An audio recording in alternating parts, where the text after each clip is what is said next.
वास्तव न्यूज में स्वागत है आपका। मैं हूं सरदार। कानून और देश को जानने वाले बहुत कम लोग होते हैं।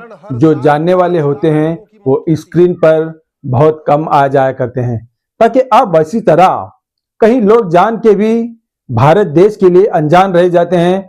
को जानने वाले स्क्रीन पे आकर कह देते हैं। अब उसी तरह एक वायरल वीडियो अब यही कहने लग गया है, ताकि भ्रष्टाचार किस किस तरह से होता है, रोड भ्रष्टाचार और ना जाने ठेकेदार की भ्रष्टाचार, ना जाने नेताओं की भ्रष्टाचार, अधिकारियों की भ्रष्टाचार। अब ये सुनते सुनते ऐसा हो गया है, ताकि सबसे ज्यादा भारत देश में ही भ्रष्टाचार का नाम है। ताकि वो भ्रष्टाचार इसलिए है ताकि अधिकारी, नेता, इनकी लापरवाही से सब ये भ्रष्टाचार आज भारत देश में एक नंबर पे भ्रष्टाचार आ गया है। ताकि अब ये रोक भी सकते हैं, मगर इसे रोकने के लिए अब ये कानून मजबूत चाहिए, मगर नेता मजबूत चाहिए। मगर ऐसा बिल्कुल ही नहीं है। मगर इनका कहने का मतलब ये हो गया है, ऐसा कौन सा देश है जो वहां पर जो भ्रष्टाचार बिल्कुल ही नहीं है। जो ये देश है, जो भारत देश है, यहाँ पर हर चीज की एक नाम पर भ्रष्टाचार का नाम जुड़ा हुआ है। आखिर भ्रष्टाचार जब खत्म होगा, जब भारत देश, हमारा देश मजबूत देश बन जाएगा। आज भी मजबूत देश है, मगर उससे भी ज्यादा मजबूत देश बनना है तो ये भ्रष्टाचार को हटाना चाहिए। मगर अब यहाँ पर भ्रष्टाचार हर एक नाम से जुड़ा हुआ नाम है।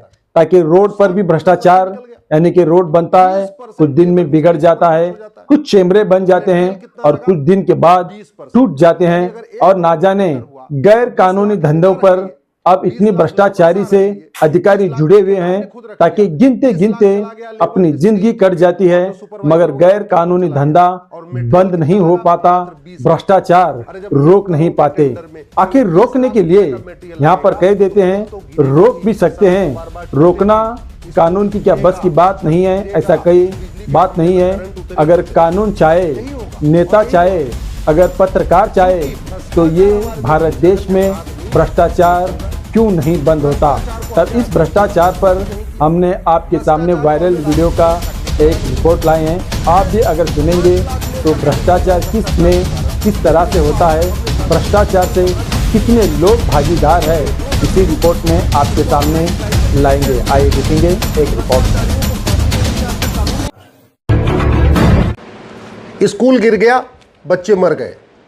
सवाल यह है कि सरकारी स्कूल क्यों गिरता है, प्राइवेट स्कूल क्यों नहीं गिरता? और भारत का सरकारी स्कूल क्यों गिरता है, सिंगापुर, जापान का सरकारी स्कूल क्यों नहीं गिरता? सरकारी स्कूल क्यों गिरता है, शिक्षा मंत्री का घर क्यों नहीं गिरता?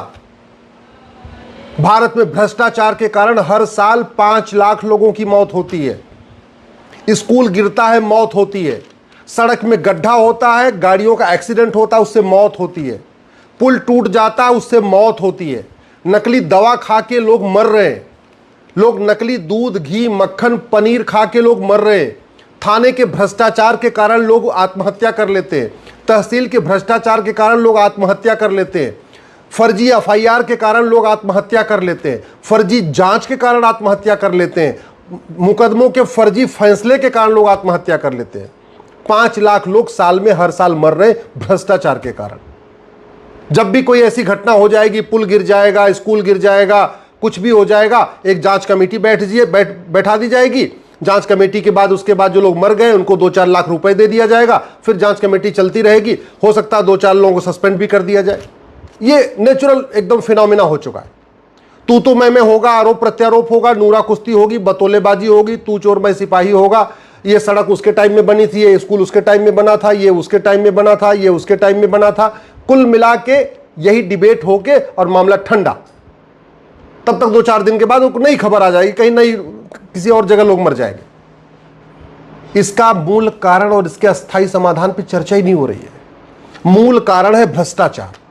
जब कोई टेंडर होता है ना, सड़क का टेंडर होता है या स्कूल का टेंडर होता है, उसका 20% तो नेता रख लेते हैं। जो टेंडर होता है उसका 20% नौकरशाह रख लेते हैं।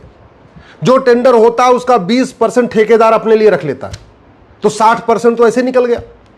20% लेबर मिस्त्री के ऊपर खर्च हो जाता है। तो मटेरियल कितना लगा? 20%। यानी अगर 1 करोड़ का टेंडर हुआ तो 20 लाख नेता रख लिए, 20 लाख नौकरशाह रख लिए, 20 लाख ठेकेदार ने खुद रख लिया, 20 लाख चला गया लेबर मिस्त्री ठेके और जो सुपरवाइजर वगैरह उनके ऊपर चला गया, और मटेरियल कितना लगा? मात्र 20 लाख का। अरे जब 1 करोड़ के टेंडर में केवल 20 लाख रुपए का मटेरियल लगेगा तो पुल तो गिरेगा ही, सड़क तो बार बार टूटेगी, स्कूल गिरेगा, छत गिरेगा, बिजली के खंभे में करंट उतरेगी। यही होगा और यही हो रहा। चूंकि भ्रष्टाचार हमारे देश में जघन्य अपराध नहीं है इसलिए चल रहा है। भ्रष्टाचार को हमने आज तक देशद्रोह घोषित नहीं किया, भ्रष्टाचार को हमने राष्ट्र की सुरक्षा के लिए खतरा नहीं घोषित किया।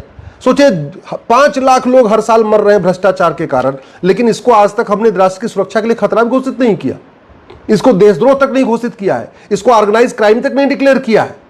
भ्रष्टाचारियों को फांसी देने के लिए आज तक कानून नहीं बनाया, भ्रष्टाचारियों को 100% संपत्ति जब्त करने के लिए कानून नहीं बनाया, भ्रष्टाचारियों की नागरिकता खत्म करने के लिए कानून नहीं बनाया।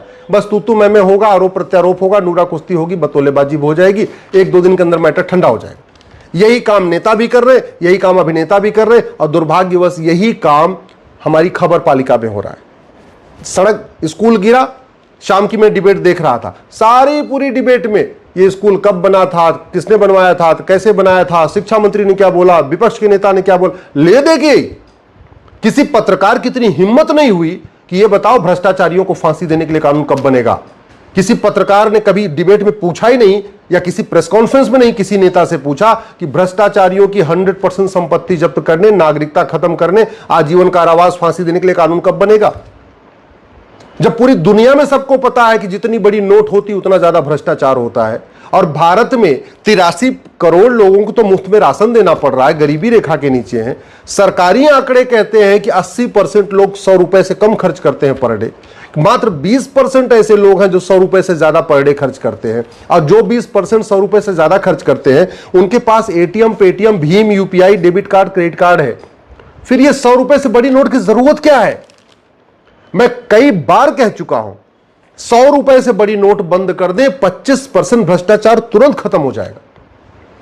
इस भारत में आज की डेट में सब लगभग अधिकतर लोग डिजिटल पेमेंट कर रहे हैं, एटीएम, पेटीएम, भीम, यूपीआई, रुपए कार्ड, कुछ न कुछ यूज कर रहे हैं।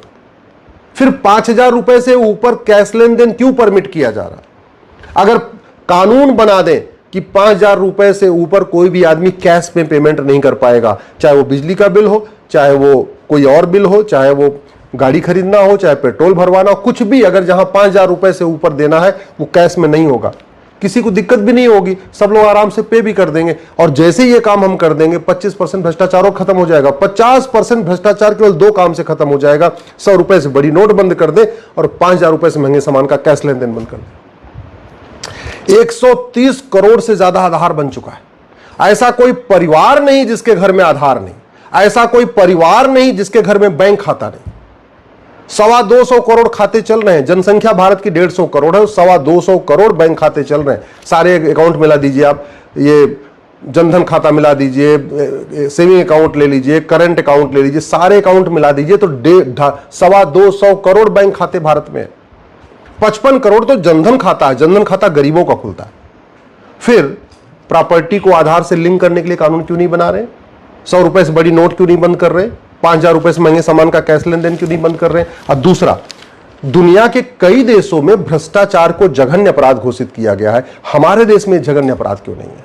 दुनिया के कई देशों में भ्रष्टाचारियों को फांसी होती है, हमारे देश में यह कानून क्यों नहीं है? कब बनेगा? दुनिया के कई देशों में भ्रष्टाचारियों की 100% संपत्ति जब्त होती है, हमारे देश में यह कानून कब बनेगा? दुनिया के कई देशों में भ्रष्टाचारियों की नागरिकता खत्म कर दी जाती है, हमारे देश में यह कानून कब बनेगा? चीन में एक कंपनी के जनरल मैनेजर ने ठेकेदार से कुछ 2 लाख युआन लिया था, उठा के फांसी दे दिया। चीन में एक पूर्व कानून मंत्री को फांसी हो चुकी है। सिंगापुर में कितने लोगों को फांसी हो चुकी है? अरे अगर भारत को सिंगापुर बनाना है, भारत को जापान बनाना है, भारत को चीन बनाना है, तो हमें चीन, जापान, सिंगापुर जैसा कानून भारत में लागू करना पड़ेगा। जब सारी 50% समस्याओं का मूल कारण भ्रष्टाचार है, लोग मर रहे हैं, लोग तड़प रहे हैं, और किसी की जिंदगी की कीमत क्या है? आप 1 लाख रुपए दे दीजिए, किसी की हत्या करा दीजिए। और ये क्यों चल रहा है? क्योंकि कानून घटिया है। आप 1 लाख रुपए दे दीजिए, किसी के खिलाफ फर्जी केस करवा दीजिए, FIR करा दीजिए। क्यों चल रहा है? क्योंकि कानून घटिया है। आप थानेदार को 1 लाख 2 लाख रुपए दे दीजिए और जांच पलटवा दीजिए, एकदम उल्टी जांच रिपोर्ट लग जाएगी। क्यों चल रहा है? क्योंकि कानून घटिया है। आप जज को, डिस्ट्रिक्ट कोर्ट के जज को, तहसीलदार को 5 लाख 10 लाख रुपए दे दीजिए, अपने पक्ष में फैसला ले लीजिए। क्यों चल रहा है? क्योंकि कानून घटिया है। और इस घटिया कानून से लोग परेशान होकर आत्महत्या कर रहे हैं। फर्जी दहेज केस से लोग आत्महत्या कर रहे हैं, फर्जी SC ST केस के कारण लोग आत्महत्या कर रहे हैं। ये जो रोड एक्सीडेंट हुआ, सड़क गिरना हुआ, पुल गिरना हुआ, ये अलग बात है, लेकिन भ्रष्टाचार कारण और भी तो अलग अलग उसके इंपैक्ट आ रहे हैं ना। फिर भ्रष्टाचार के ऊपर चर्चा क्यों नहीं हो रही है? कोई एक भी सांसद संसद में उठ के खड़ा होकर बोला कि हाँ, भ्रष्टाचारियों को फांसी होनी चाहिए, नागरिकता खत्म होनी चाहिए, इनकी प्रॉपर्टी जब 100% प्रॉपर्टी जब्त होनी चाहिए? कोई एक सांसद विधायक का नाम बताइए जिसने विधानसभा में खड़े होकर कहा हो कि भ्रष्टाचार को जघन्य अपराध घोषित करना चाहिए और भ्रष्टाचारियों का narco polygraph brain mapping test करके इनको साल भर के अंदर फांसी होनी चाहिए? कोई एक मंत्री का नाम बताइए आप जिसने कभी पब्लिकली बोला हो कि हाँ, ये भ्रष्टाचार देशद्रोह, इस भ्रष्टाचार को देशद्रोह घोषित कर देना चाहिए और ऐसे भ्रष्टाचारियों को साल भर के अंदर फांसी दे देनी चाहिए। सबको पता है कि भारत की 50% समस्याओं का मूल कारण भ्रष्टाचार है। एक भी सरकारी डिपार्टमेंट भ्रष्टाचार से मुक्त नहीं है, एक भी योजना भ्रष्टाचार से मुक्त नहीं है। थाना भ्रष्टाचार का अड्डा बना हुआ है, तहसील भ्रष्टाचार का अड्डा बना हुआ है, नगर निगम भ्रष्टाचार का अड्डा बना हुआ है, ये DDA GDA LDA जो भी है, ये PDA, ये सारे भ्रष्टाचार के अड्डे बने हुए हैं। कोई ऐसी योजना नहीं है जिसमें कमीशन नहीं जा रहा है।